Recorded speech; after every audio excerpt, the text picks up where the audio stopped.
Olá, boa tarde. Estamos ao vivo aqui pela tela da TV Câmara Campinas para contar para você aí de casa tudo o que está acontecendo aqui no Legislativo Campineiro e também em Campinas e região. Você também pode participar da nossa programação enviando uma mensagem para este número que está aparecendo agora aí no seu vídeo. Estamos esperando, hein? E confira agora o que é destaque na edição de hoje. Blitz do Bem. Já começou a campanha de conscientização no trânsito. Nada de beber e dirigir neste carnaval. Você sabia que dá para ganhar dinheiro usando o celular? Vem mais calor por aí. Como fica o tempo nesta sexta-feira, você fica sabendo aqui. No Legislativo, parlamentares cobram reforço na área da segurança pública. Câmara realiza 2 audiências públicas. 24 de fevereiro, um marco na política brasileira e para as mulheres que passaram a escolher seus representantes a partir deste dia. O Câmara Notícia começa agora. E a gente começa esta edição falando sobre conscientização no trânsito. Feriado de carnaval chegando e a gente sabe, né, que muito motorista perde o controle. Sai, bebe e aí corre o risco de provocar sérios acidentes. E para evitar que este tipo de tragédia ocorra, o Vera Cruz Hospital e a INDEC começaram uma campanha de conscientização, a Blitz do Bem, alertando sobre o consumo de álcool e drogas na direção. A Blitz está acontecendo neste momento e é o André Aranha que vai contar para a gente quais pontos da cidade essa campanha está acontecendo. O André já está aqui na tela comigo. Boa tarde, André Aranha. Muito obrigada pela sua participação e conta para a gente aonde você está nesse momento. Pois é, boa tarde para você, Viviane, boa tarde para todo mundo. Eu estou aqui no cruzamento da Glicério com a Aquidaban, onde está sendo realizada, como você disse, a Blitz do Bem. Bom, para a gente entender direitinho como funciona essa Blitz, eu estou aqui com o Dr. Petros Raulino, que vai falar justamente pelo Hospital Vera Cruz a respeito desta parceria. Tudo bem, doutor? Boa tarde para o senhor. Tudo bem, André? Boa tarde. Bom, gostaria que o senhor falasse sobre essa Blitz do Bem, a parceria entre o Hospital Vera Cruz e a INDEC, por favor.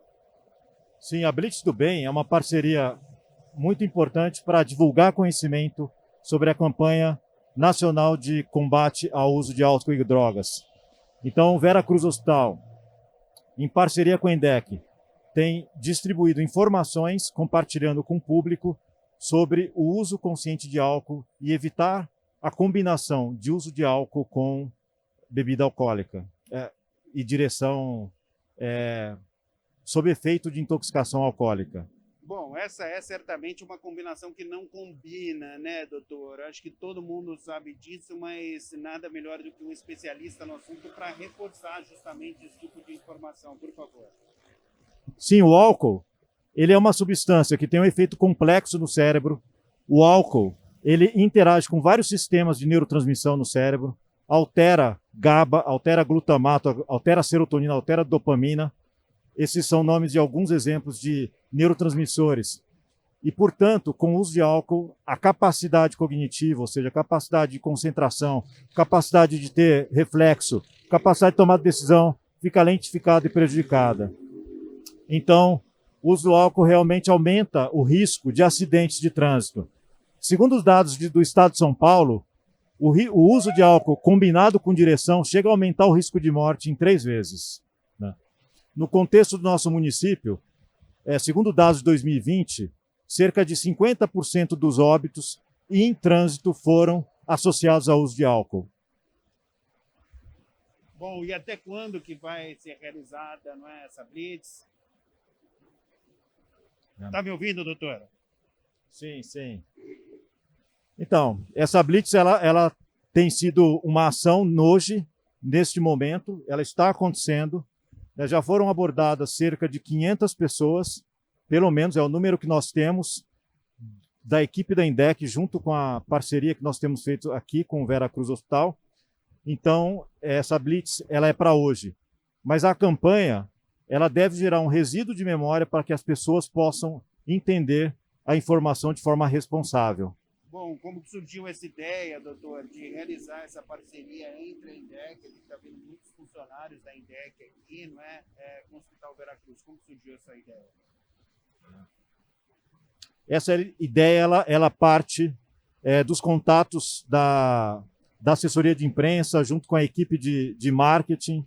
Então, nós fizemos alguns trabalhos de produção de conteúdo, gravação de vídeo, produção de texto, e esse contato foi feito também de pessoas do nosso setor de marketing e também junto com a assessoria de imprensa com a INDEC. Bom, esse é um período, né, doutor? É um período que, evidentemente, as pessoas elas acabam utilizando, infelizmente, álcool junto com direção, que é o período do carnaval. Então, quer dizer, há necessidade ainda de ter mais atenção com relação a isso, né? Sim, sem dúvida. De forma muito apropriada, a Blitz do Bem ela acontece hoje, às vésperas de uma semana de carnaval. Então, as pessoas realmente precisam ter cautela na hora de fazer o uso de bebida alcoólica enfim, outras situações. As pessoas que tomam medicamentos têm que ter uma cautela, porque existe interação de remédios com o álcool. Então, pessoal, é um alerta para a população, que as pessoas realmente tenham consciência e evitem o uso de direção juntamente com álcool. A gente vê muitas pessoas falando, né, doutor? Puxa vida, mas se eu tomar 2, 3 latinhas de cerveja não vai fazer diferença nenhuma. Mas o senhor estava, inclusive, me explicando que não é bem assim, né? Porque às vezes a pessoa toma algum tipo de medicamento, então não tem que tomar nada, né, para dirigir. Tem que ficar claro isso, né? Sim, André, você trouxe muito bem lembrado, porque alguns anos atrás, a Organização Mundial de Saúde ela definia um limite máximo que seria considerado seguro para uso de álcool.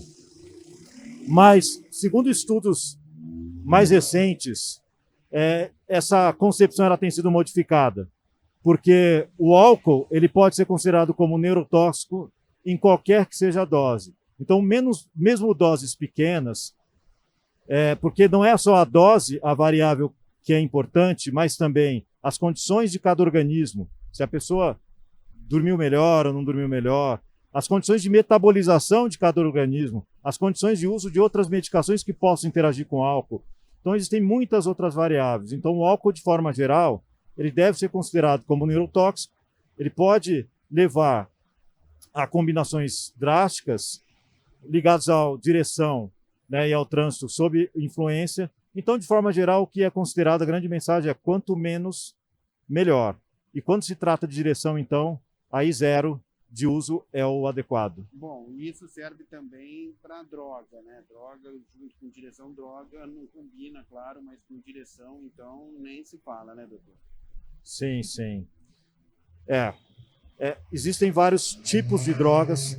As mais comuns no nosso meio são cocaína, maconha, alucinógenos sintéticos, e essas substâncias também geram preocupação por parte de especialistas, especialmente quando existe o uso combinado com álcool, porque, por exemplo, drogas que são mais estimulantes com o álcool que é depressor pode induzir um uso aumentado das duas substâncias. Então, a população precisa saber de informações científicas que possam ajudar. Nós compartilhamos essas informações sem julgamentos. É muito importante abrir o diálogo de comunicação para pessoas que estão com problemas associados a transtorno por uso de substâncias. Então, nós realmente precisamos ter consciência de transmitir a informação científica adequada e também acolher as pessoas que mais precisam. Bom, tá um barulhão aqui, né, doutor? Até ele está com dificuldade de se ouvir um pouco, justamente porque aqui é um dos lugares mais movimentados de Campinas e é por isso que o pessoal da Blitz do Bem está fazendo todo o trabalho aqui, né, doutor? Sim, sim. Bom, eu gostaria de agradecer demais a sua participação. Mais alguma coisa que o senhor queira colocar para a gente? A grande mensagem é o uso consciente, a informação ela precisa ser compartilhada. Mensagem final que eu diria, André, Pois não. é que existem pesquisas internacionais que mostram que pessoas que têm transtorno por uso de substâncias nos seus diferentes padrões, desde dependências até mesmo uso abusivo, essas pessoas, 90% delas, fizeram o primeiro consumo antes dos 18 anos de idade.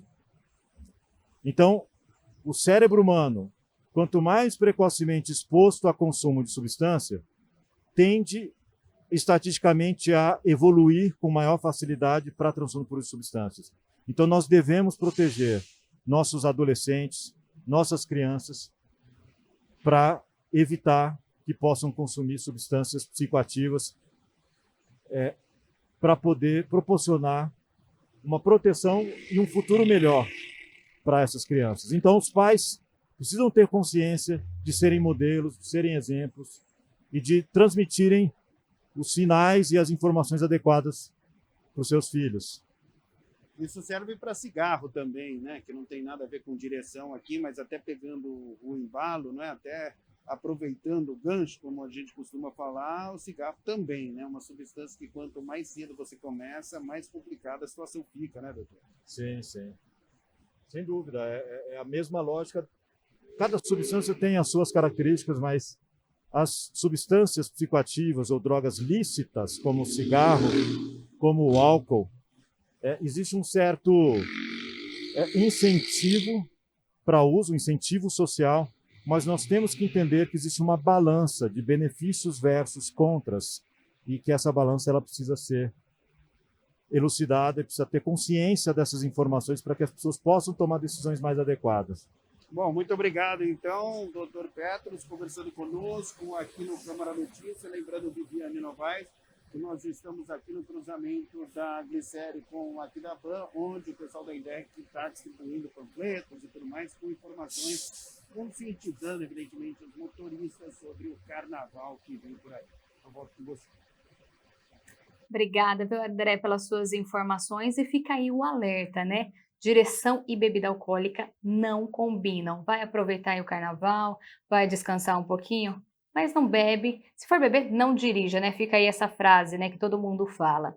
E a gente aqui no Câmara Notícia continua falando sobre o que está acontecendo aqui em Campinas e região. Só que agora, a gente falou com o André, vai falar agora com a Mina Abreu. Mina, boa tarde. A gente vai começar com as notícias da metrópole, né? Isso mesmo, boa tarde, Viviane, boa tarde a você de casa.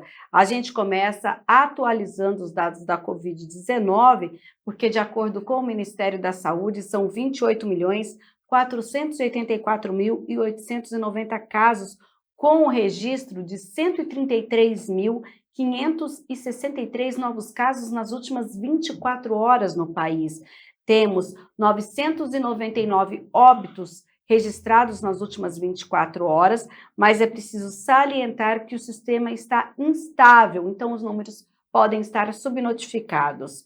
Nós temos no estado de São Paulo, que se aproxima agora dos 5 milhões de casos da Covid-19 desde o início da pandemia, com um registro de 4.969.667 casos e 163.791 óbitos. Vamos falar da região metropolitana de Campinas. Olha, a gente traz aqui o quadro com 491.952 casos confirmados desde o início da pandemia e, de acordo com a Prefeitura de Campinas, no boletim emitido nesta quarta-feira, a gente permanece com um número total de 163.371 casos, porque a última atualização da cidade que foi disponibilizada no sistema do Ministério da Saúde é do dia 22.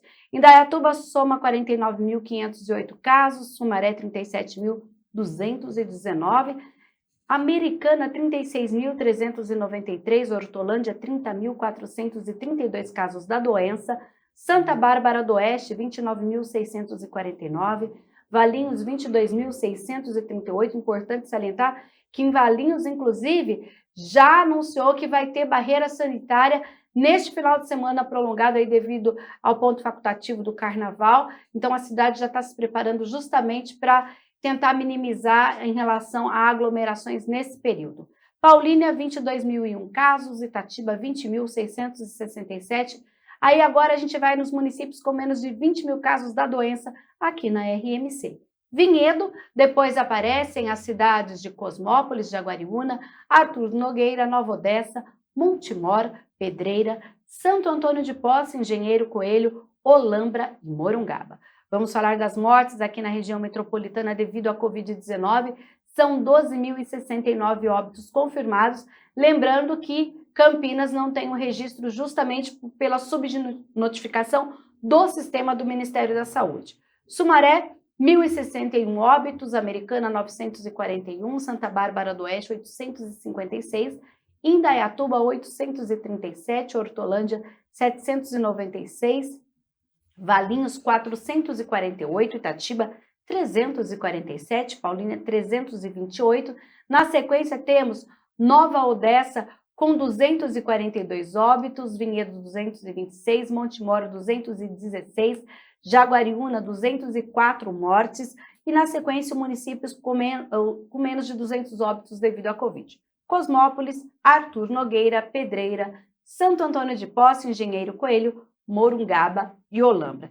Agora, o que a gente pode falar em relação aos dados que a cidade tem consolidado é a taxa de ocupação dos leitos, Viviane, e a gente tem aí uma boa notícia, 72%, a gente percebe que na última semana falamos em 86, 85, 82, 77 e agora 72% de ocupação. Isso porque, olha, a gente tem 42 leitos livres na cidade, de um total de 168 leitos de UTI disponíveis para pacientes com síndromes respiratórias agudas graves.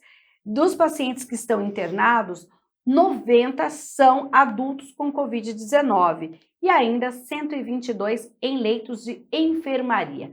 E os leitos aqui da cidade de Campinas são divididos da seguinte forma: nós temos no SUS municipal 50 leitos disponíveis, dos quais 36 ocupados. Lá na Unicamp, 29 leitos disponíveis, todos ocupados, e na rede particular, dos 89 leitos disponíveis, 61 estão ocupados. E Mirna, essa boa notícia aí na queda, né, de taxa de internação é muito por causa da vacina, né? A cidade já aplicou bastante? Aplicou e continua aplicando até amanhã naquela semana E que acontece nas escolas públicas aqui de Campinas, escolas estaduais, escolas municipais. A gente lembra que agentes de saúde estão indo até as escolas para vacinar as crianças e adolescentes, principalmente as que estão entre 5 e 11 anos. A gente lembra também que a escola avisa os pais e responsáveis que as equipes de saúde vão estar na unidade. Por isso, deixa uma disponibilidade de um termo de consentimento que os pais devem assinar para que essas crianças sejam imunizadas sem a presença do responsável.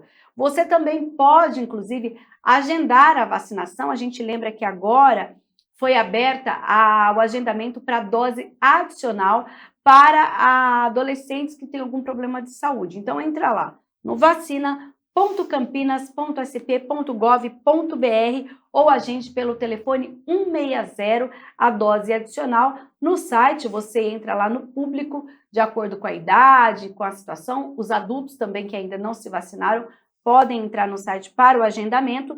E a gente lembra que a cidade já vacinou 942.503 moradores com a segunda dose, ou seja, o esquema vacinal completo. E tendo ainda, a gente tem 32.581 moradores da cidade com dose única e 503.221 com doses adicionais, ou seja, imunizados com 3 doses da vacina. Tá aí, né? A gente reforça a importância da vacina, porque a gente quer vir aqui, pelo menos na semana que vem, e falar, olha, já estamos aí na casa dos 60% de ocupação de leito de UTI. Mirna, a gente falou um pouquinho de saúde, vamos mudar de assunto, porque ontem teve coletiva do prefeito Dário Saad, né? Ele convocou a imprensa pela internet por causa da pandemia. E qual foi o anúncio? O anúncio foi mais tecnologia e serviços digitais aqui na nossa cidade. É um edital que vai possibilitar a aceleração da implantação de serviços digitais. O anúncio foi feito nesta quarta-feira pelo prefeito e também pelo presidente da IMA, a Informática de Municípios Associados, que é uma empresa pública da prefeitura. A IMA vai publicar na sexta-feira um chamamento público para parcerias estratégicas. O que significa isso? Através de um edital de chamamento público, a IMA vai buscar empresas privadas do setor de tecnologia para parceria e assim desenvolver e até fazer parceria comercial, soluções, ferramentas e tecnologia para o aprimoramento da gestão pública, para o setor público. É uma mudança muito grande. Por quê? Até então, a IMA fica desenvolvendo soluções, desenvolvendo ferramentas e tecnologia para o setor público. Enquanto o mercado privado, com milhares de empresas, é muito mais ágil do que uma empresa pública, no sentido de desenvolver ferramentas e desenvolver soluções de tecnologia. Com essa parceria estratégica, através do chamamento público, a IMA dá um salto de qualidade, sai do século XX e entra no século XXI. E agora é correr contra o prejuízo.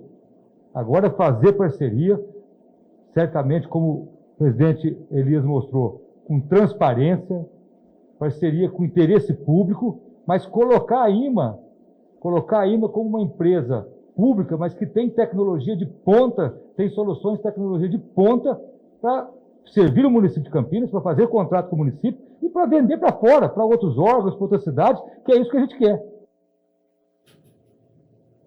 A IMA vai implantar o portfólio de soluções voltadas para a modernização da administração e aprimorar a operacionalização dos serviços que atendem o cidadão.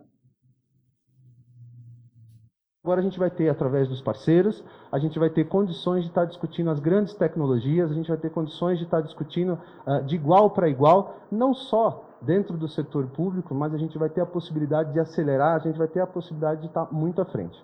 Esse trabalho que a gente foi feito, né, a gente copiou, na verdade a gente foi analisar modelos de várias PRODs dentro do próprio estado de São Paulo, outras cidades, como algumas cidades aqui do interior, e fora também. A gente analisou o cenário no Brasil de como estavam as parcerias estratégicas. E tem muitas cidades, muitos estados que já estão muito à frente, né, do que a gente poderia ter. E Campinas não faz sentido. Uma cidade que tem universidades que levam o nome de Campinas para o mundo, uma cidade que é conhecida pelo seu teor tecnológico.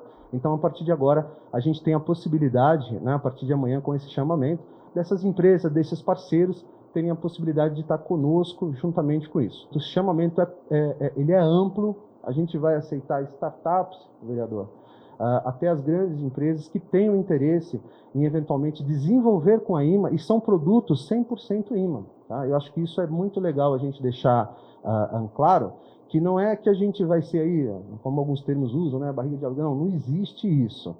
Na verdade, a gente vai desenvolver tecnologias 100% IMA. As parceiras vão vir com as ideias, as sugestões, etc., que a gente vai detalhar, mas serão soluções 100% IMA. O vereador Paulo Gaspar, que é o presidente da Comissão de Ciência e Tecnologia aqui da Câmara Municipal, participou do evento e falou da importância da iniciativa. Mas eu fico muito feliz e parabenizo mais uma vez, e não canso de parabenizar o prefeito Dário, também pela obstinação dele em modernizar a estrutura administrativa da nossa cidade, de todas as empresas que compõem a administração, inclusive a IMA, no caso, né? E a própria prefeitura é uma empresa, né? Ela tem como principal cliente o cidadão campineiro, e a gente tem um grande desafio diário de fornecer todo esse arcabouço tecnológico para que toda a política que nós façamos, tanto no legislativo quanto no executivo, venha acontecer de fato de acordo com a tecnologia, porque hoje é impossível viver sem ela, né? Então eu tenho inúmeros projetos que vêm no sentido de tentar modernizar o próprio, por exemplo, o IPTU, a transparência que a gente tem que ter, e aí vem o desafio tecnológico. Como você coloca tanta informação para o cidadão compreender, né, porque nem todo mundo tem um conhecimento específico do assunto, de forma simplificada e de forma acessível, né? E aí é importantíssimo ter essas parcerias que hoje estão sendo colocadas, que eu fico muito feliz, porque é impossível hoje não estar aliado com as startups e com toda a tecnologia que nós temos de sobra aqui em Campinas, né, como polo nacional e até mundial de tecnologia. Então, soa como um bálsamo aqui aos ouvidos e aos olhos, toda essa iniciativa do prefeito, da IMA, parabéns, e conte com o apoio da Câmara Municipal para a gente trabalhar juntos nesse sentido. E agora, atenção, é hora do esporte aqui no Câmara Notícias, só que hoje com a Mirna Abreu, porque tem inscrição para campeonato de futebol. É isso mesmo, a gente fala aí agora de um projeto da Prefeitura justamente para fomentar o Campeonato de Futebol de Base 2022, chamado PHS Cup. As vagas são limitadas e as agremiações devem ficar atentas ao período de pré-inscrição, que será entre 22 e 25 de março. O edital foi publicado ontem, dia 23 de fevereiro, e lá tem todas as regras, como deve ser. A gente lembra que nós não tivemos oficialmente o futebol de base aqui, o campeonato amador e outros campeonatos, justamente por conta da pandemia. Então, esse é um primeiro sinal de que as agremiações aí podem começar a agitar a cidade. Olha, então os interessados vão efetuar a pré-inscrição entre 22 de março e 25 através de um e-mail, que é o futebolbase22@gmail.com. É preciso colocar nome completo da entidade, o e-mail, telefones para contato, endereço, conter o nome completo do responsável técnico, com o registro no Conselho Regional de Educação Física ou provisionado no futebol e ainda o comprovante de curso realizado em instituição reconhecida na Federação Paulista de Futebol ou a Confederação Brasileira de Futebol. A gente lembra que quaisquer dúvidas, você pode ver todas as regras, né? Quem é responsável por times, começam agora então esse agito lá no site da Prefeitura. É campinas.sp.gov.br, você entra lá no link do Diário Oficial, vai na data do dia 23 de fevereiro e lá tem todo o chamamento, todas as regras para essa competição que deve acontecer ainda em 2022. Tá aí, então essas foram as notícias da metrópole. Eu aproveito aqui a participação da Mina para a gente já ficar sabendo tudo que está acontecendo aqui na Casa de Leis, dentro do Notícias do Legislativo. E Mina, a gente começa falando aí sobre um pedido dos vereadores, né? Eles querem mais segurança para a cidade, como assim? A gente recentemente já teve lá a questão, o pronunciamento dos parlamentares em relação a assaltos que estavam acontecendo lá na região noroeste, no Jardim Olinda especificamente, na Vila Padre Manuel da Nóbrega, Jardim Garcia, Vila Castelo Branco.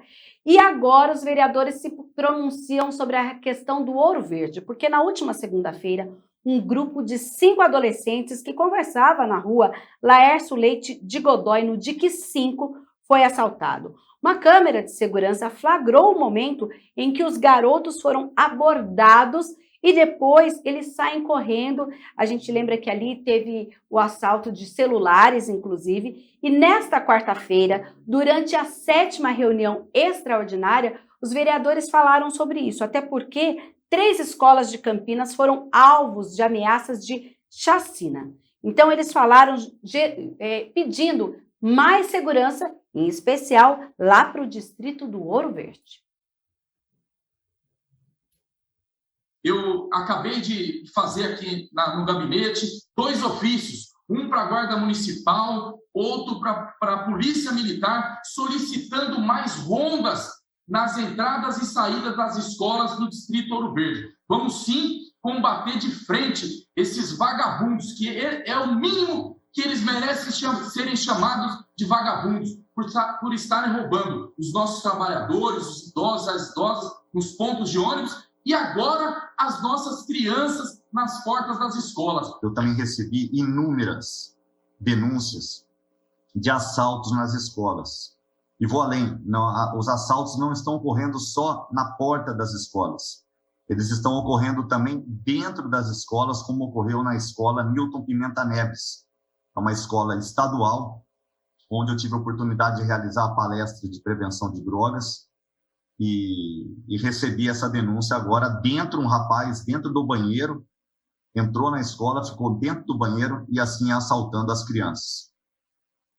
Solicitei ao 47º, ao Coronel Fernando, que é um grande amigo, já que é uma escola estadual, para que intensifique ali a ronda escolar, possa fazer todo o trabalho nas escolas estaduais e até um contato direto com a diretora para que possa, assim, manter toda a segurança.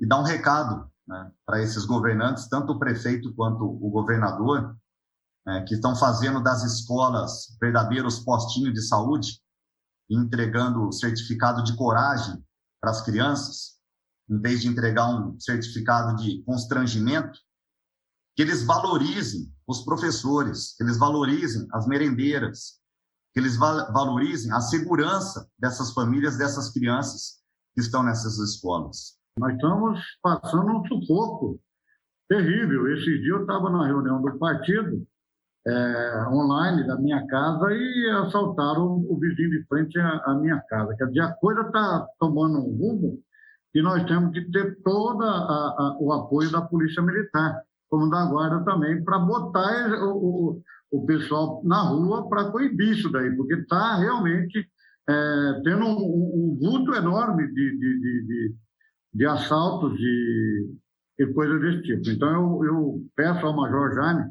que marque uma reunião, a gente vai até a polícia, entendeu? Nós estamos aqui em sessão remota, trabalhando remotamente, mas nós iremos até eles, se for o caso, ok? Otto, eu já fiz contato já com o comandante do policiamento ali da região do Ouro Verde. Ele já está tomando algumas providências e já vai providenciar um policiamento, a escola estadual, então precisa realmente da atuação da Polícia Militar. Eu tenho certeza que também o secretário Cristiano Bigi também vai ter essa sensibilidade com relação àquela escola em particular onde ocorreram esses fatos. E também já pedi aqui a marcação, presidente, de uma reunião, né, no CPI 2, como havia comentado, e a gente pode ir lá conversar, né, e tentar ter algum retorno aí para esses fatos que vêm acontecendo e que eu já coloco que a Polícia Militar já vem fazendo o trabalho, assim como a Guarda, da mesma forma. E Mirna, cobertura dos planos de saúde é um assunto que tem sido muito discutido hoje em todo o Brasil, até porque está sendo julgado, vai ser julgado ainda, né, pelo STF, é isso? Também foi comentado durante a sessão? Pelo STJ, inclusive um movimento que ontem muitas mulheres, principalmente mulheres ligadas ao direito das pessoas com autismo, elas fizeram um movimento, algumas até lá em Brasília, se prenderam ali no STJ, e diante de tanto impacto, tanta coisa que foi dita, ontem foi feito um pedido de vista do ministro Vilas Boas Cueva, justamente lá no Superior Tribunal de Justiça, para, nesse julgamento, sobre a extensão da cobertura de tratamento por planos de saúde que ocorreria, e com isso esse julgamento foi suspenso. E na Câmara, o vereador Gustavo Peta, que se mostrou muito preocupado, lembrou do que se trata essa discussão. Um julgamento que afetará a vida, sim, de milhares de pessoas, de famílias, de mães, de crianças, de adolescentes, de adultos, que possuem algum tipo de deficiência, que possuem doença rara, que possuem alguma enfermidade grave, que estará sendo julgado se os planos de saúde devem obrigatoriamente aceitar o rol taxativo da Agência Nacional de Saúde Suplementar como um rol exemplificativo ou como um rol taxativo. Isso é muito importante para todas essas pessoas. Por quê? O que prevalece até então é que o rol é exemplificativo. O que está lá, as ações, os tratamentos que estão no rol são exemplificativos e não se resumem só a eles. Portanto, os planos de saúde devem obedecer o direito à saúde como um todo daqueles que aderem aos seus respectivos planos.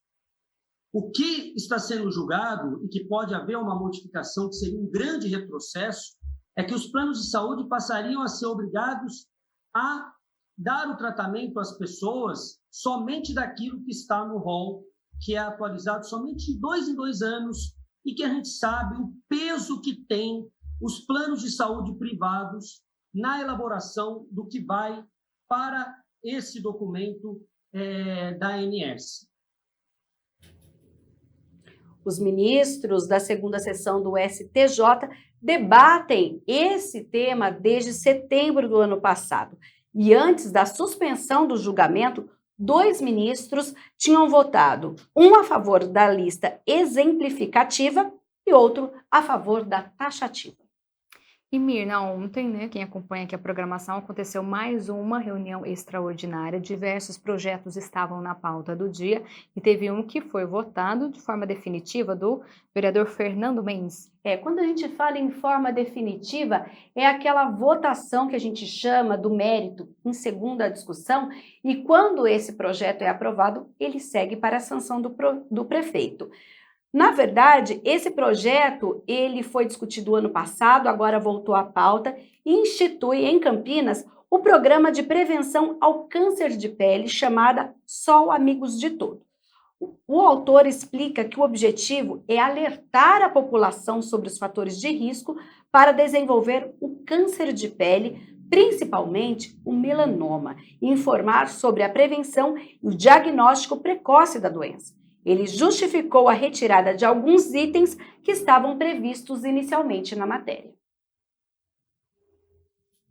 Então, desse projeto, nós tiramos, por exemplo, nós suprimimos para esse projeto andar, tipo assim, estimular por meio de campanha anual a realização de exames especializados na detecção do câncer de pele. Isso para escolas, isso para pessoas de baixa renda. Não, isso aí era muito pesado, muito difícil de fazer, muito complicado. Foi tirado, por exemplo, estabelecer um vínculo entre a escola e os pais na prevenção da doença, tipo orientação dentro da escola. Tudo isso nós tivemos que tirar. Só que a associação, ela diz, a Associação Nacional, ela diz que nós teremos, nesse ano de 2022, 600 mil casos de câncer, sendo que 1/3, 200 mil, é só de câncer de pele. Você tem uma ideia. Então, é necessário que se chegue a um denominador comum e levar essa nossa intenção através desse projeto e informar as crianças, informar as pessoas que trabalham com beleza, que trabalham com cosmético, que trabalham com pessoas, porque às vezes surge uma situação pequena, uma coceirinha pode se transformar num câncer de pele. O vereador Luiz Cirilo, que apoiou a aprovação do projeto, lembrou que há uma lei de sua autoria que versa sobre o mesmo tema. Que o projeto do bispo Fernando Mendes caminha junto a uma lei de minha autoria, que é a Lei 14.118 de 2011, que obriga a Prefeitura Municipal a fornecer protetor solar a todos os servidores e funcionários da Prefeitura que façam trabalho externo, seja funcionário da INDEC, seja funcionário da CETEC, Guarda Municipal, ou seja, já está em vigor no município de Campinas essa Lei 14.118 de 2011, que contribui nesse arcabouço de ideias muito bem apresentadas pelo vereador bispo Fernando Mendes, no sentido de contribuir. Realmente é um câncer que acaba, de alguma maneira, disseminando de forma rápida. Quando a pessoa vai ver, se não tomar os cuidados necessários, evidentemente, acaba comprometendo a sua saúde, a sua vida, e nós podemos evitar. E em primeira discussão foi aprovado o projeto de lei de autoria das vereadoras Guida Calisto e Paola Miguel, que cria em Campinas o programa Mulher Viva, destinado ao apoio às mulheres em situação de violência doméstica, e as autoras justificaram a importância da medida. A gente vê que esse tipo de crime ainda acaba acontecendo, apesar da gente ter diversas leis que protegem as mulheres, como, por exemplo, a própria Lei Maria da Penha, de 2006, como a Lei Carolina Dickmann, de 2012, ou a Lei do Minuto Seguinte, de 2013, ou a Lei Joana Maranhão, de 2015, e a Lei do Stalking, né, do stalking, que coloca crime, né, stalkear as pessoas, de 2021, e a própria Lei do Feminicídio, que tipifica, né, esse assassinato. A gente ainda teve Sibélia, de 45 anos, que foi esfaqueada em Campinas até a morte do seu agressor. Há menos de 10 dias, em Mojimirim, uma outra mulher foi esfaqueada também e segue internada. E há menos de um dia, em Limeira, uma mulher foi assassinada pelo seu ex. Então, a gente vê que esses crimes, eles têm crescido apesar de todas essas leis que a gente tem. Justamente porque as mulheres ainda não conseguem ter alternativa de se livrarem dessas violências, como a própria violência física, psicológica, moral, sexual e principalmente a patrimonial. Porque imagina a seguinte situação: você está em casa com o seu agressor, você não consegue ter a sua independência financeira, você tem um filho para criar, e para onde você vai? Como que você vai conseguir sair dessa situação? Para onde você vai levar essa criança para sair dessa violência? Muitos dos crimes que eu relatei aqui, inclusive, aconteceram na frente dos filhos, na frente de crianças. Então, quando a gente propõe um projeto como esse, é justamente para que a gente consiga dar alternativa, para que a gente não precise, mais uma vez, abrir o jornal e ver que mais um feminicídio aconteceu na nossa região, na nossa cidade. É para que as mulheres consigam, a partir do momento que elas entrem no ciclo de violência, elas consigam buscar alternativa para conseguir buscar a sua independência financeira, que elas consigam buscar alternativa para as proteções que muitas vezes elas não conseguem ter na rede de apoio da própria família. Que esse PL, né, o PL 69, que fala sobre, que institui, né, o programa Mulher Viva, destinado às mulheres em situação de violência doméstica, dizer que a nossa preocupação, presidente, é no sentido de que quando uma mulher está submetida a um ciclo de violência, esse ciclo não começa, é um ciclo, né, não começa de uma hora para outra, a violência doméstica.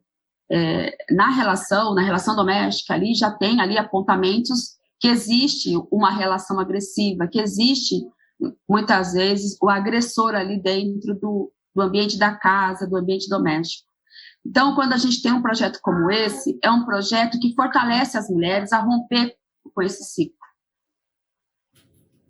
E, Mirna, além da reunião extraordinária, ontem aqui na casa também aconteceu audiência pública. Nós tivemos 2 audiências públicas. Uma delas tratou aí da apresentação do cumprimento de metas fiscais de 2021 pela Prefeitura de Campinas. Acompanhe. 2023 foi realizada a segunda audiência pública para avaliação do Poder Executivo das metas fiscais do terceiro quadrimestre de 2021 do município de Campinas. A audiência foi comandada pelo vereador Juscelino da Barbarense, que é presidente da Comissão de Finanças e Orçamentos. Agradecer aqui de nosso secretário de Finanças, Aurílio, nosso diretor João Carlos, ao colega vereador Carlinhos Camilô, que nos acompanha, nos ajuda nessa transmissão, e informar a todos que, para participar, também temos perguntas através do WhatsApp, e envie suas perguntas através do WhatsApp 19-3736-1397 ou pelo site da Câmara. Clicar no banner que está na página inicial para participar com as perguntas que desejarem. A audiência realizada em cumprimento ao artigo 4º do artigo 9 da Lei Complementar Federal 101/2000, Lei de Responsabilidade Fiscal, nos termos do ato da mesa, número 07/20, do ato da mesa, número 01/2022, Câmara Municipal de Campinas. Juscelino passou a palavra para Aurílio Sérgio, secretário municipal de Finanças de Campinas, que fez uma apresentação das receitas, despesas, resultados, dívidas e limites das metas fiscais. Esse era o nosso objetivo, de apresentar as metas inflacionárias. Todas as metas foram atingidas no que diz respeito aos parâmetros legais da Constituição e da resolução do Senado, no caso da resolução 42 do Senado, quanto ao limite de endividamento, e da Lei de Responsabilidade Fiscal.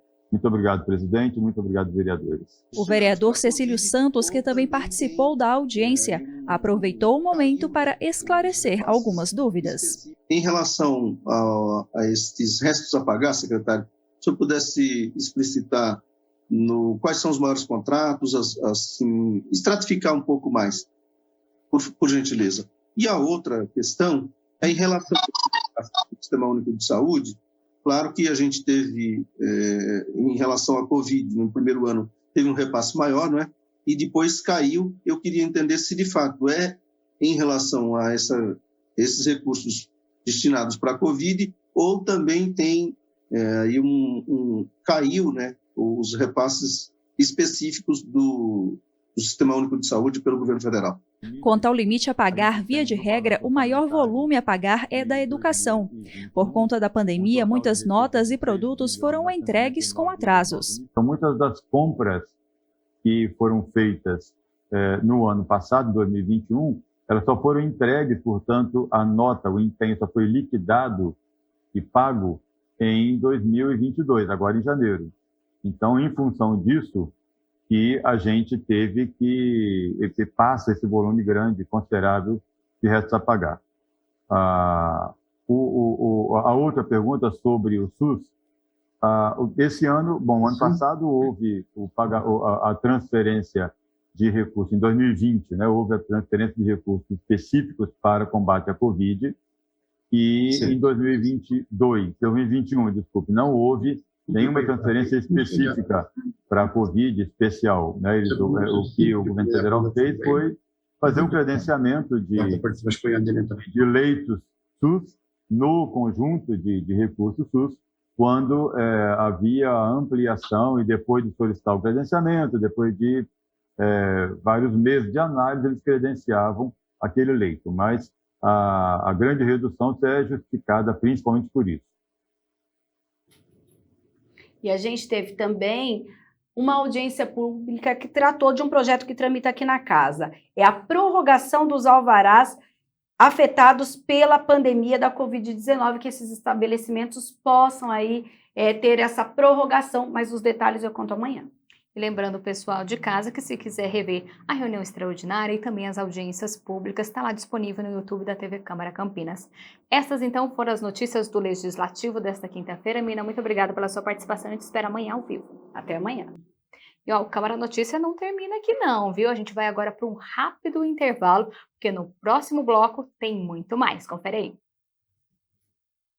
Você vai descobrir que é possível ganhar dinheiro usando o celular.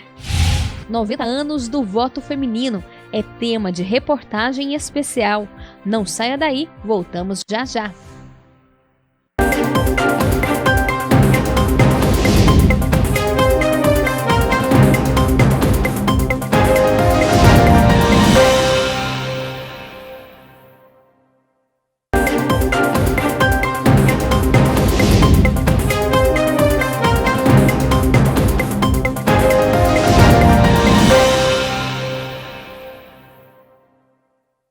Câmara Notícia de volta, e eu estava aqui durante o intervalo mexendo no meu celular e aí pensei, será que é possível ganhar dinheiro com esse aparelho aqui? Pois é, essa pergunta, quem vai responder para a gente é a Dalila Pereira, no quadro Na Ponta do Lápis.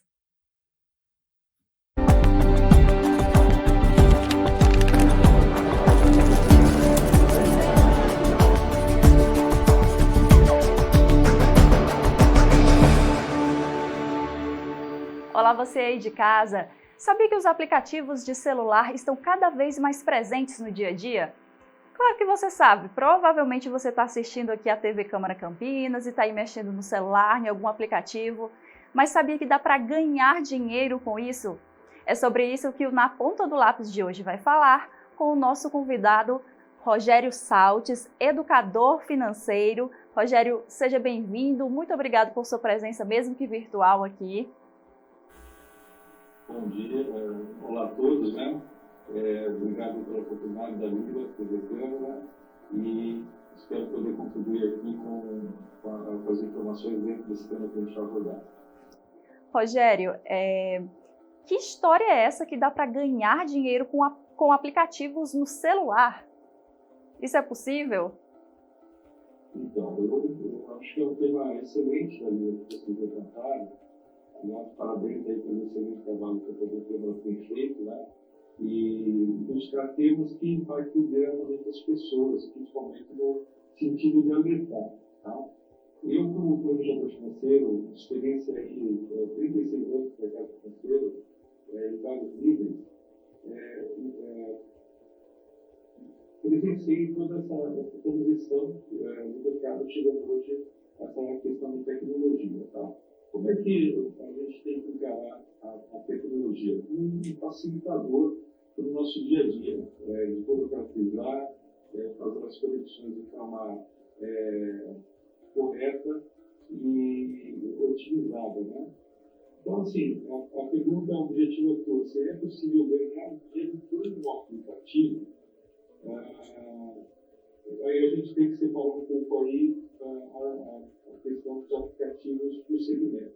Se a gente for considerar, por exemplo, no segmento financeiro, eu, aqui, de uma forma conservadora, vou alertar as pessoas aqui a tomarem cuidado, principalmente com a questão dessa chamada, olha, venha ganhar dinheiro com esse aplicativo X, né? A gente já conhece algumas histórias recorrentes aí em relação às criptomoedas. Hoje, no site da Anbima traz vários exemplos, tá, procurando educar as pessoas nesse sentido, principalmente alertando contra as armadilhas, né, das pessoas mal intencionadas que querem enganar as pessoas e roubar todo o esforço de poupança. E a pessoa que muitas vezes tenta alcançar jornada ou são atraídas com altos retornos, promessas de alto retorno. Né? Então, primeira dica aqui pense no aplicativo como um facilitador de alguns processos. O aplicativo em si, ele não proporciona ganhos para as pessoas, né? Mesmo que seja um favor, por exemplo, das criptomoedas, se a pessoa estiver querendo usar o aplicativo achando que aquilo vai proporcionar um ganho automático para ela, isso não vai acontecer. Ela pode cair num aplicativo que vai orientar a transferir dinheiro para ela para algum lugar e ela não vai conseguir nunca mais resgatar ou ver esse dinheiro de volta. Tá? Então é isso aí. A princípio a gente coloca dessa forma. Tá? Os aplicativos também permite você se conectar com instituições financeiras, então você tem vários bancos digitais hoje utilizam o aplicativo para você facilitar o dia a dia com uma instituição financeira. Você tem aplicativos com corretoras também, né, que facilitam essa conexão e permite você operar, você investir, comprar ações, comprar títulos de renda fixa. Você tem aplicativos do Tesouro Direto, por exemplo. Para quem não sabe, o Tesouro Direto é um órgão do Banco Central que disponibiliza investimento em títulos da dívida pública. Tá? Tem vários tipos de títulos, né? Diferenciados na taxa de juros do mercado, diferenciados em inflação, diferenciados em outras moedas, dólar, por exemplo, e etc. Então, uma orientação profissional do aplicativo que ajuda a conquistar, a obter o rendimento, mas ele em si não é o que vai se dar o rendimento. Tá? Inclusive, tem recentemente aí, Daniela, circulando nas redes sociais, um aplicativo que ensina você a apertar alguns botões e magicamente você ganha muito dinheiro. Então, vou fazer um exemplo aqui. Né? A gente sabe que, por exemplo, existe um mercado de drogas, por exemplo. Né? Como é que funciona isso? Primeiramente, a pessoa vai lá e te oferece, olha, que graça, experimenta, isso aqui é muito bom, você vai ficar feliz com isso. Né? Mas quais são as consequências disso? No segundo momento, você vai querer, mas você vai ter que pagar muito caro por aquilo.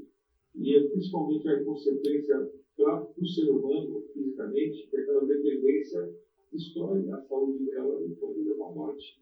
Né? Então, fazer um paralelo com esse aplicativo que ensina você a apertar botões, e uma coisa é o aplicativo mostrar na tela um resultado, mas aquilo que você efetivamente receber é uma outra questão. Né? Eu acredito que não dá para ficar milionário, mesmo que o aplicativo prometa alguma coisa, mas a gente tem que ficar de olho no golpe, né? Não é? Como é que a gente pode fazer para, tipo, tô meio desconfiada disso, talvez isso aqui não seja o que estão me prometendo. Muito bom, Dalila. É isso mesmo, né? Primeiramente, com essa questão de você não vai ficar milionário, é um excelente ponto, né? Porque o que vai te deixar milionário depende de você, tá? Primeiro, você trabalhar, você desenvolver uma carreira seriamente e você ganhar o seu dinheiro. Outro comportamento importante é você fazer boas escolhas. Você não gastar com coisas erradas ou investir em coisas erradas. Tá? Então, quanto mais você economizar para a sua longevidade, o seu patrimônio vai trabalhar com você, mas você que gerou aquele ganho. Tá? E aqui essa questão que você coloca, como me proteger das ciladas, né? Não confie em promessas na rede social, dos aplicativos, de um amigo. Você tem que buscar verificar a legitimidade daquilo. E hoje você tem órgãos do Banco Central, como o CVM, o IBA, e você tem consultas públicas para saber se aquilo tem os devidos registros, tá? E aí você tem outros sites como o Reclame Aqui. Tá? Eu estou fazendo um propaganda do site, não veio nada disso, para deixar bastante claro, mas toda vez que um cliente meu me pergunta sobre um investimento, minha opinião, eu falo assim, ok, vou fazer uma análise para você, então me mande os materiais, os contratos, as apresentações, e entre as análises que eu faço de consistência, eu consulto os sites da ANBIMA, da CVM, procuro o site mesmo de quem está propondo para me estudar a consistência, quem são as pessoas envolvidas, pesquiso sobre as pessoas envolvidas, sobre o CNPJ, o nome da empresa, se tem alguma reclamação, algum processo que envolva o nome das pessoas, o nome das empresas, né? Quer dizer, é um trabalho grande aqui, mas você em primeira instância, é responsável pelo seu dinheiro. Se você precisa de uma ajuda profissional, procure um planejador financeiro pessoal. Ele é habilitado para também ajudar você a não perder dinheiro. A primeira missão do planejador financeiro não é ajudar você a ganhar dinheiro.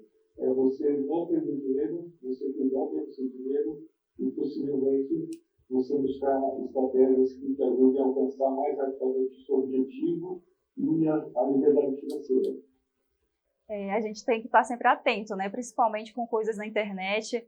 Mas, Rogério, aplicativos como o de cashback ou em que você presta algum tipo de serviço e recebe algum retorno, esses são seguros? Esse dá para garantir pelo menos talvez um dinheiro virtual, alguma coisa dessa forma? Sim, aí é uma questão de dinâmica do próprio mercado.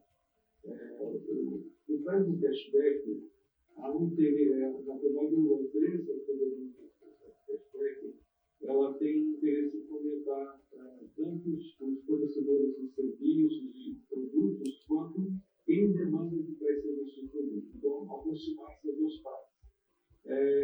Para isso, quem fornece o produto e serviço, ele abre mão de uma parte do bem dele para que essa empresa aproxime os interessados pelos serviços e produtos com a divulgação. Tá? Então, você hoje praticamente em muitos estabelecimentos, você já está fazendo aquele custo. Tá? Então, se você tem um bom programa de cashback, isso hoje tem instituições financeiras, eu não vou citar nome aqui para você ficar olhando, né? Mas com todo o cuidado que você tem aqui, você pode buscar programas de cashback, de cashback que recuperem esse custo que está embutido no produto do serviço. Se você não fizer isso, você está pagando, no final, não está conseguindo recuperar esse cashback. Esse custo foi cobrado numa conta, né, pelo vendedor do produto e serviço, e que a empresa do cashback está recuperando para você. Tá?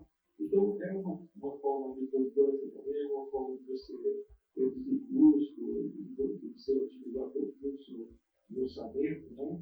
É uma boa ideia, assim, mas tome cuidado em comprovar, verificar o retorno aqui, enfim, todos os A dica é essa, dá para ter aquele retorno mínimo, mas sempre com atenção, né, Rogério? Exatamente, assim, todo cuidado é pouco, né? E é bom você conversar com pessoas, com instituições, com profissionais que ajudem a formar uma opinião. Aliás, isso é um princípio bíblico, né? Salomão, lá no Provérbios, diz o seguinte: a sabedoria está na multidão dos conselheiros. A gente não vai tomar decisão, por mínima que seja, quanto mais opiniões a gente tiver, esse dever de casa a gente tem que fazer. Tem que fazer. Rogério deu dicas aí maravilhosas para todo mundo que está aí do outro lado. Eu agradeço a sua presença. A gente vai encerrar por hoje essa edição do Na Ponta do Lápis, mas sempre estamos aí com a nossa programação na TV Câmara Campinas, cheia de coisas boas para vocês. Rogério, muito obrigado pela presença e pelas dicas. Obrigado pela oportunidade. Mais uma vez, aí, parabéns pelos temas escolhidos. Espero que todos que estejam assistindo aproveitem bastante e não caiam ciladas, por favor. A dica que fica, não caia em ciladas. Obrigada, gente. Até a próxima edição.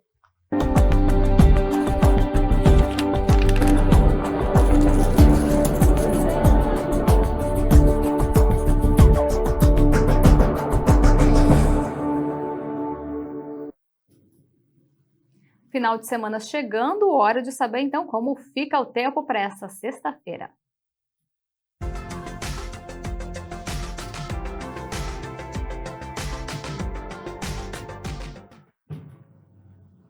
Se você está achando que está calor hoje, dá só uma olhada em como vai ficar a temperatura amanhã.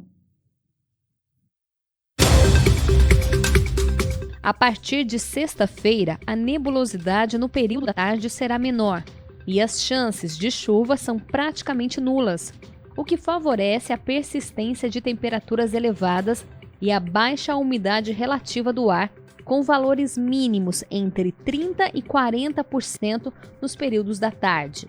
A temperatura mínima prevista é de 21 graus e a máxima chega a 34.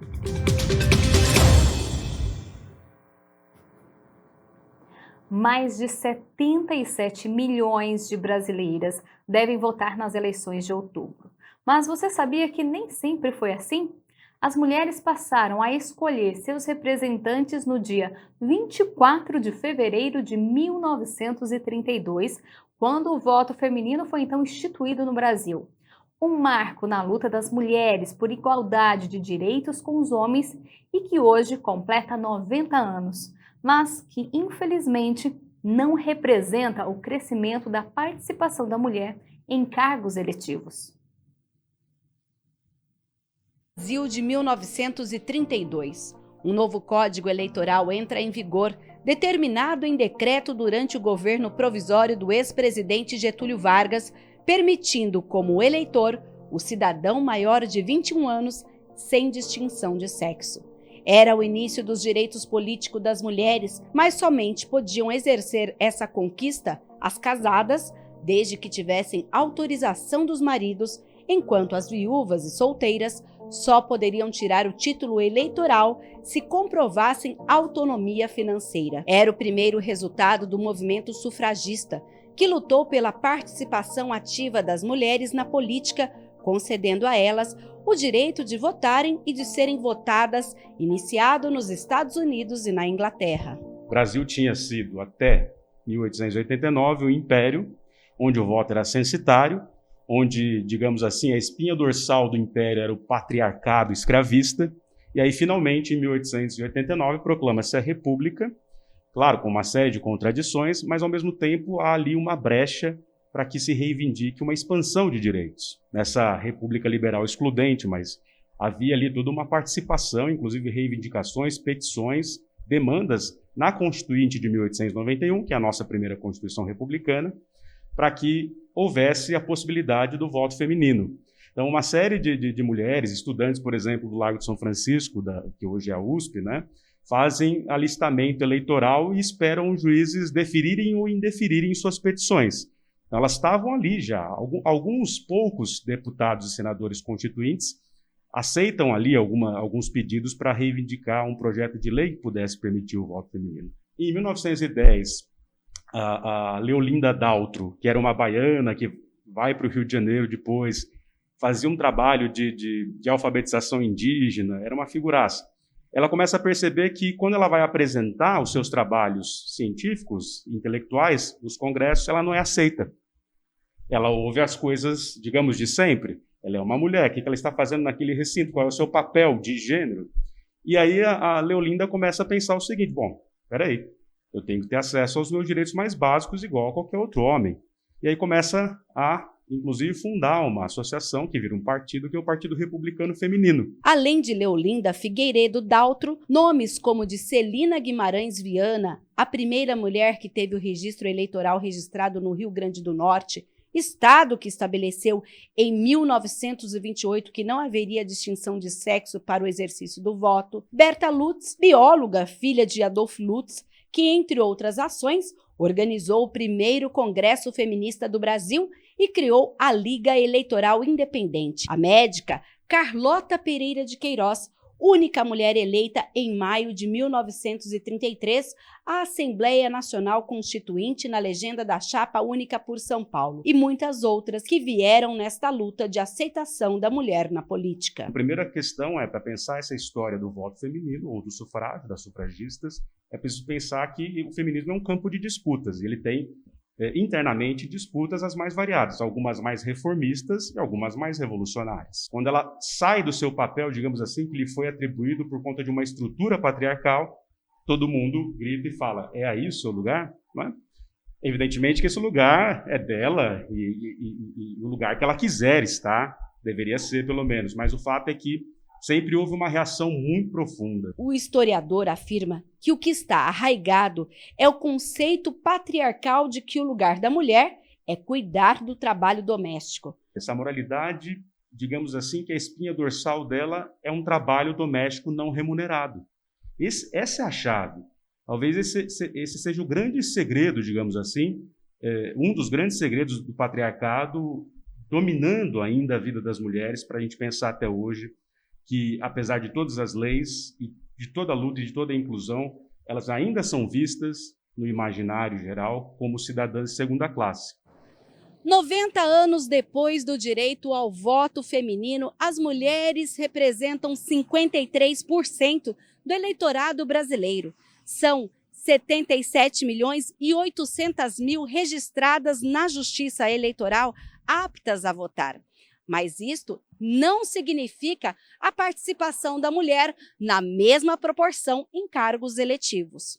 No Senado, das 81 cadeiras, 12 vagas são ocupadas por senadoras, o que representa 14,8%. Já na Câmara dos Deputados, 77 dos 513 parlamentares eleitos são mulheres. Na Assembleia Legislativa de São Paulo, elas são 18 em um universo de 94 deputados estaduais. Em Campinas, a Câmara Municipal, pela primeira vez, tem 4 representantes femininas em uma mesma legislatura, entre os 33 vereadores. Acho que a Câmara de Campinas é um bom exemplo disso, que a gente está tendo um recorde nessa legislatura com 4 mulheres dentro de uma Câmara de 33 vereadores. São as estruturas partidárias que muitas vezes reproduzem também essa desigualdade, porque a gente sabe que tem muitas mulheres que são lançadas candidatas, enfim, mas que têm menos investimento, menos apoio partidário.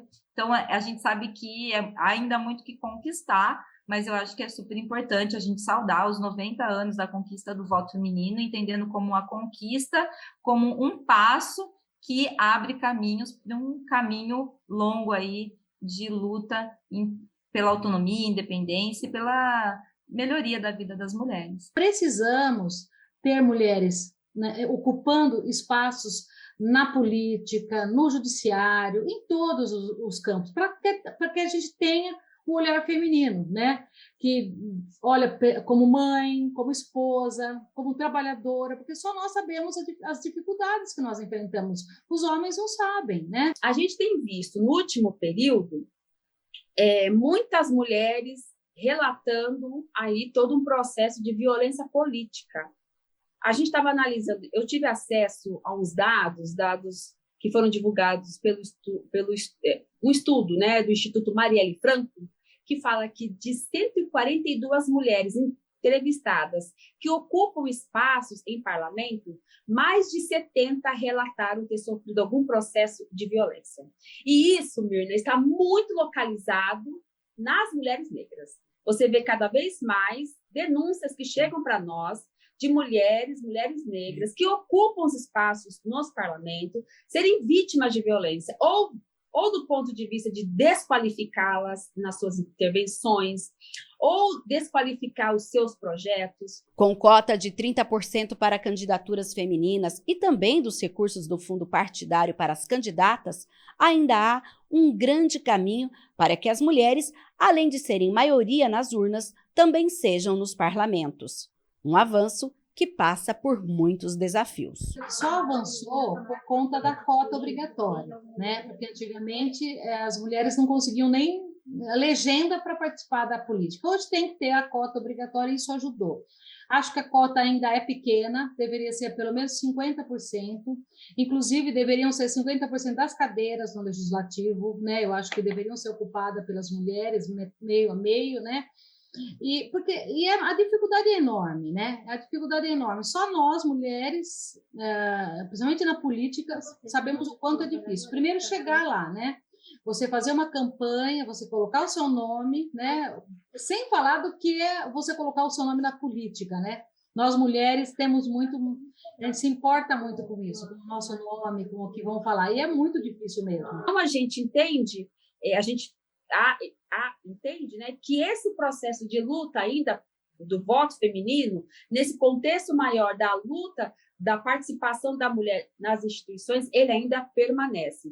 Porque eu só vou entender que nós alcançamos de vez, que nós vencemos de vez essa batalha, quando todas as mulheres, independente da raça que ela, né, pertence, independente da etnia que ela está ali classificada, ser respeitada de forma igual como os homens são respeitados nos parlamentos. Eu acho que a gente tem que lembrar, né, ao longo da história, onde nós, mulheres, fomos protagonistas e como nós, mulheres, conseguimos mudar e revolucionar muitas das políticas públicas. E eu acho que o maior exemplo disso é a Lei Maria da Penha, que demorou muitos anos para serem construídas, muitas mulheres tiveram que ser mortas, e a maneira que a gente teve dessa lei ser sancionada foi justamente porque uma mulher foi atrás disso e lutou para que isso acontecesse. Então, apesar dos homens, né, serem solidários as nossas dores, eles não sentem as mesmas dificuldades que nós sentimos.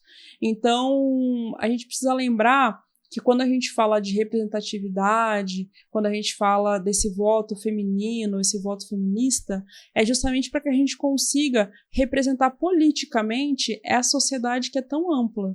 Nós temos mulheres com diferentes posições políticas, tem mulheres com a qual eu não concordo politicamente, com uma visão de mundo, ideologicamente, mas acho que é importante que o espaço público seja o espaço também da manifestação dessas diferenças.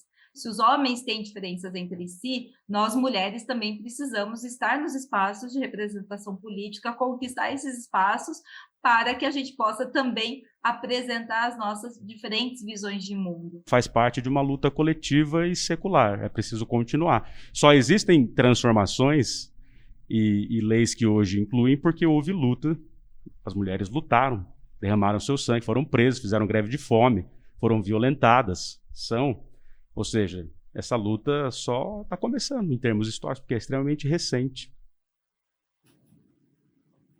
E o Câmara Notícia de hoje fica por aqui. A você de casa, muito obrigada pela companhia e audiência. A gente volta a se ver amanhã. Eu te espero. Tchau!